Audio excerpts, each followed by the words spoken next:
Just sign up online. It's our way of looking out for you, not just your account. Learn more at discover.com/free alerts. Limitations apply.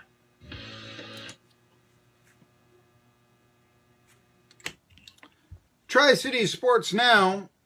Talk about the NFL draft. One of the teams that I thought worked out or came out real well for them was the Miami Dolphins. Here's their general manager, Chris Greer, talking to the media about the coup, I think, that the Dolphins pulled off.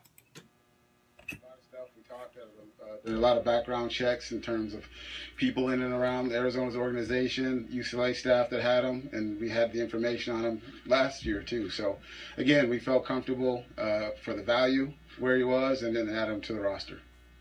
Well, I'm sure you heard of it, but I think one of the steals of the draft was the Miami Dolphins, who everyone is saying tanking. Ryan Fitzpatrick, really, 15 years in the league, that's the guy that's going to lead you, in 2019. They've been searching for a quarterback down in Miami, really, since Dan Marino. And now they might have him, finally. I mean, it's literally they got for a second-round pick a guy who was taken in the first round last year, Josh Rosen. And the only crime really, and I know the Cardinals slumped last year at 3-13, but the only crime Rosen really has is that new coach wasn't his guy. Kyler Murray's his guy. He's going to go to war with him. Always wanted him back at Texas Tech. Now he's going to have him in Arizona. It was a very controversial hire when the Cardinals hired a coach that was disposed of by Texas Tech. Was only a coordinator in the Pac-12, not a coordinator in the NFL, but he's a passing game guru. I had theorized yesterday, one could do far worse than Kyler Murray and Josh Rosen on your same roster, and then seeing who really turns out to be the star. But no, the Cardinals don't want to have that security. They trade for only a second-round pick. So it's like you get a car that's only 1 year old that has, 9,000, 10,000 miles on it, and you get it at a significant discount, and you're all happy because it's got that new car smell, and nobody really can tell the difference when it's driving down the street that it's not a new car, and you got a bargain for it. That's the Miami Dolphins. They got a quarterback that can probably play for him for 10 years. I thought the Dolphins, day two, were huge winners. Bigger winners than the Cardinals. You want to know who else I thought was a big, huge winner in the NFL draft? The San Francisco 49ers. It was my favorite visit. So, just the guys. I mean, I love all the guys there. They're just really down-to-earth guys. And I love their scheme. I love what they do. I love putting my hand in the dirt and rushing the passer. So I fit in really well there. That's Nick Bosa. He was probably the best player in the draft, the 49ers. Hey, they get him with the number 2 pick in their draft. Their pass rush, which was only 22nd last year in the NFL, figures to improve significantly with Bosa, as well as D Ford, the other guy that jumped offside in the AFC title game. There's been some criticism of the 49ers because they didn't really address, not in the early rounds, and the 49ers struggled for interceptions last year. However, if you are like me and you believe that a pass rush is going to force the poorly thrown passes that will be picked off, and that it's not so much a safety that's a ball hawk. I mean, how often are interceptions, really, hey, this corner, this safety, or for that matter, whoever, linebacker, steps in front of the pass and returns it all the way. How often does that happen? It happens. But how often are interceptions in and out of the hands of the receiver and to the player playing center field catching the football? That's how Logan Marchie threw his 2 picks against Tennessee, the old ETSU quarterback. So, a lot of them, and defensive backs coaches will tell you this, interceptions oftentimes are the product something of luck. But also I think that, yeah, getting the pass rush out, he's going to get the pass away. Oh, it's a wounded duck, quack, quack, quack, picked off by whoever. They got two really good wide receivers. They got Deebo Samuels, who I'm not sure wasn't the best receiver in the draft. You tell me that. I know he went second round, but I really liked Samuels. I thought he was as good as any receiver I've ever seen play at South Carolina. I saw Sterling Sharp play at South Carolina. I think Samuels has a chance to be a star.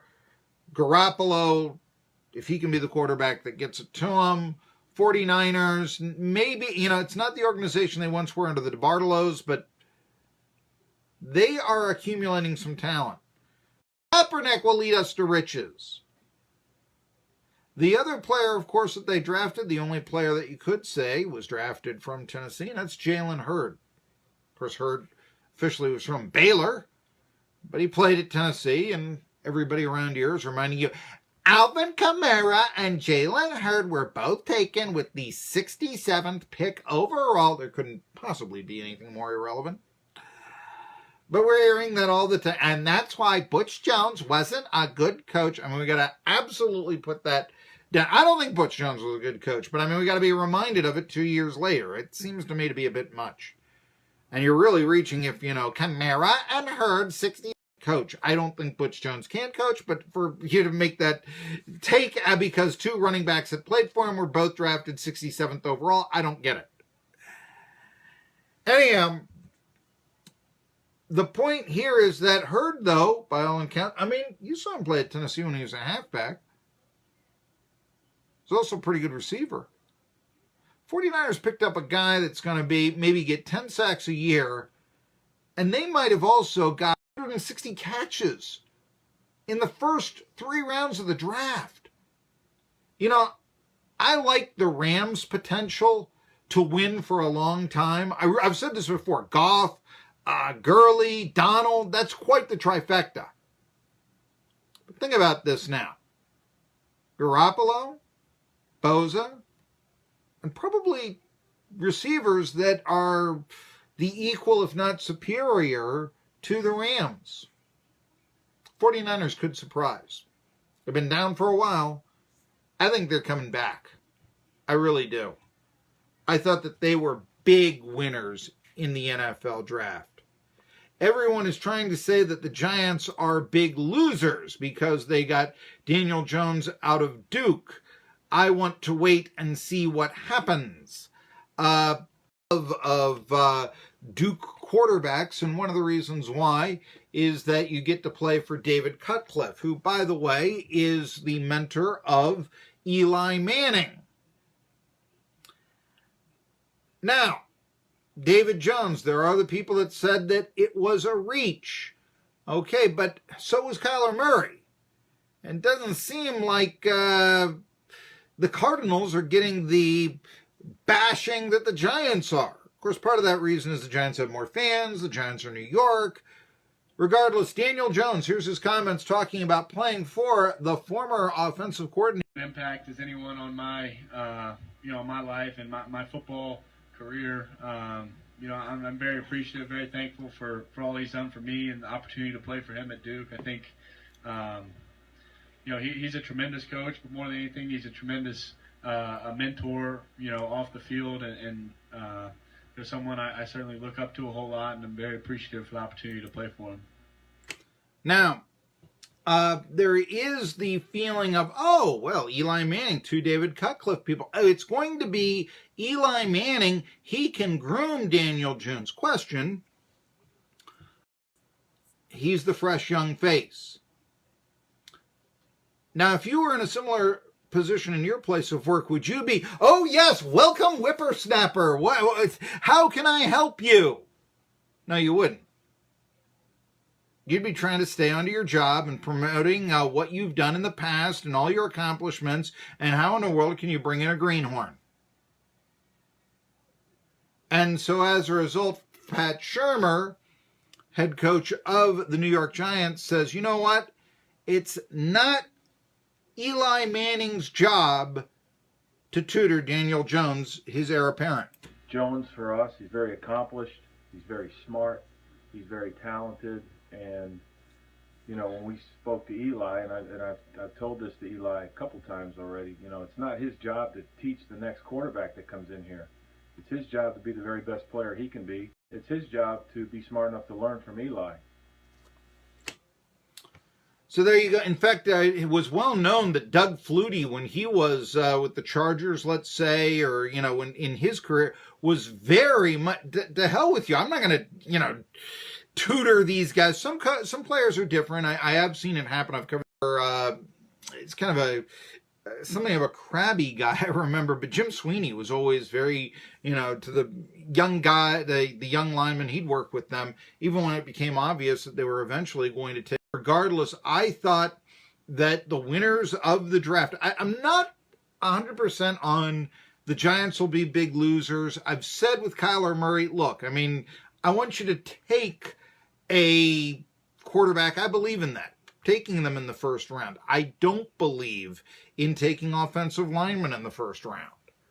I mentioned yesterday Devin Bush. I wasn't too happy with him being selected. Another big winner, I thought, of the draft was the Broncos by getting Drew Lock, who I think will be their franchise quarterback. Maybe after Joe Flacco has a year's apprenticeship, what will it be?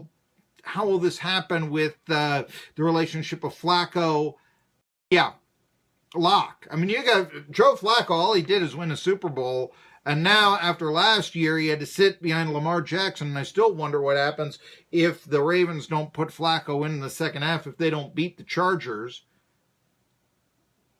But now he's got to have yet another quarterback, Drew Lock, looking over his shoulder. Supposedly, John Elway loved Drew Lock. Went to 3 Missouri games. And as far as Kyler Murray, well, this is what Kyler Murray has to say about John Elway. Yeah, obviously he's a legend in, you know, the game of football, but no, I have not met with the Broncos. There you go. So they weren't that high on a 5'10 quarterback. They wanted Drew Lock. It was my opinion that Lock, and I guess I'm showing some SEC bias here, was the best quarterback in.